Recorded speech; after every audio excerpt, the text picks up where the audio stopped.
So Nebula Island has a very controversial past. In one way, it's been a very great place to do extra PvP content, but on the other, it can be very infuriating if you're more of a PvE player and you feel you're missing out on all of those rewards. Yes, they do have a PvE dedicated section, the Fog Forest, but farming there is so painful. It takes forever to get any drops, and realistically ended up not being worth your time. So I want to show you how you can solo in the PvP area of Nebula and why it's nowhere near as problematic as it was in the past. Stop missing out on these valuable rewards. They are so much easier to get now.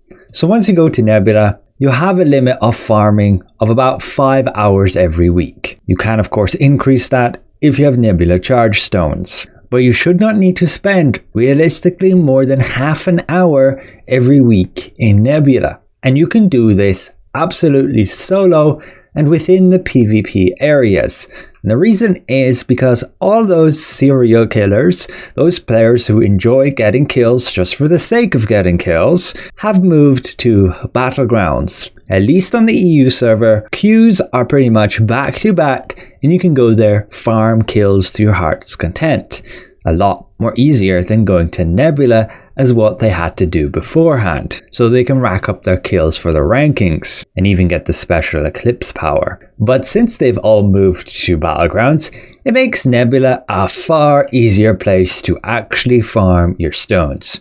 On top of the fact they've reduced significantly the amount you actually need to get all the valuable rewards. So in general, you don't need to spend much more than half an hour killing mobs, at least if you're fairly efficient at it. And this is even solo. What I'm doing right here is just kiting some enemies together. What's nice is they have a pretty large tether.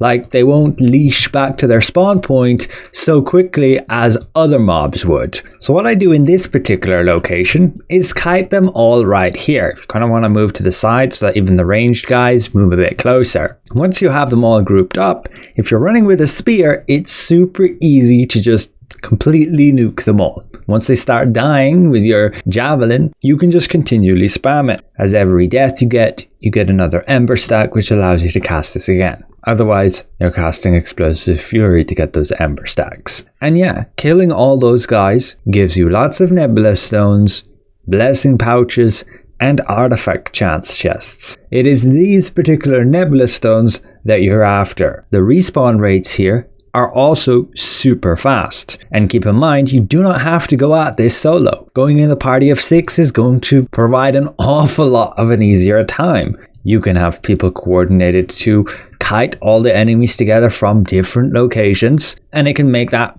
entire process far quicker. Once again, I can pull them all to this little gap here, making sure to stay out of line of sight until all the ranged guys get close as well, and then you just completely melt them. At certain times throughout Nebula, you can also go for these chests, and you can just get some extra Nebula stones from them as well. And keep in mind, you don't have to go to that location I was at in Nebula, you can go over here, and there are plenty of locations elsewhere as well. You can pull all the enemies together and you can pull them towards these tents. They can't actually come inside, so they're all going to group outside, and once you're ready, you can either murder them all from here, or if you're comfortable, go out and kill them all. Ultimately, you're just trying to get these Nebula stones. You go to the Nebula merchant and you can spend them, getting these 20 pouches every week, these 25 unlock stones, and potentially even these greater chests. You will have to get greater Nebula stones to be able to purchase those chests. You might be excited about the rewards from the chests, but unfortunately they will mainly drop this resistance tier 3 gear. Maybe you can get a lucky trait and you could sell it. They also have some accessories, but these are all just like the dungeon and the common drops. And it's a very, very tiny chance that you get a good drop, like the Blood Hunter sets here, yes. So is the Fallen Dynasty set. And then there are the Nebula exclusive accessories. Like I want the Necklace of Morning Mist, but that's a minuscule chance. I would have to open over 600 of these to have a good chance to get it. In the end, it's up to you if you want to spend some extra time in Nebula. but I simply want to point out it's a lot more friendly than it was in the past. It's a lot easier to take away those extra rewards every week to get the Nebula stones required. Get together a group of 6, you don't even have to go solo, and you'll get more than enough stones to set yourself up for weeks and weeks of just buying those weekly rewards without even having to go back to Nebula. Or you just do a bit every week, even solo if you wanted to. Now, to just quickly have a look at what I'm using on my build, this is Voidlance here, and I primarily have this set up for Abyss Dungeon farming, where I would use the Black Anvil wand instead of my legendary one, just for that Black Anvil passion bonus. But that's useless in Nebula, so we just use the legendary one. And the actual skills I'm using are these right here, with the spear specializations and the wand specializations. Just make sure you're cursing your targets before you start dealing the rest of your damage, because you want to make sure you're getting all those self heals through Vampiric Contract.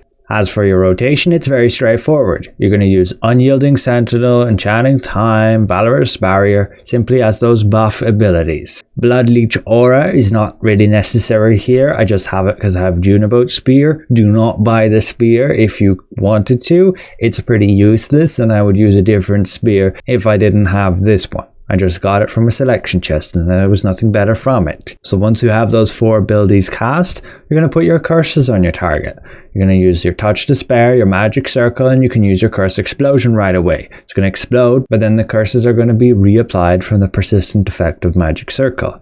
And then you can use your Explosive Fury and your Javelin Inferno. And that's pretty much it for the rotation.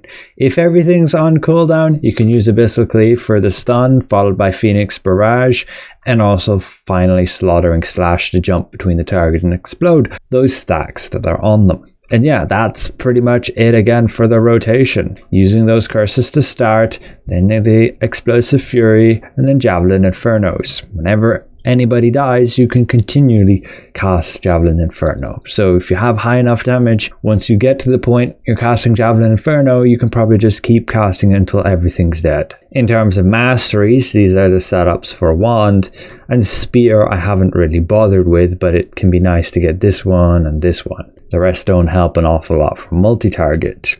And you can of course optimize gear, but I wouldn't. Just use what you would use for boss fights. This is primarily for multi-target, killing those swaths of enemies.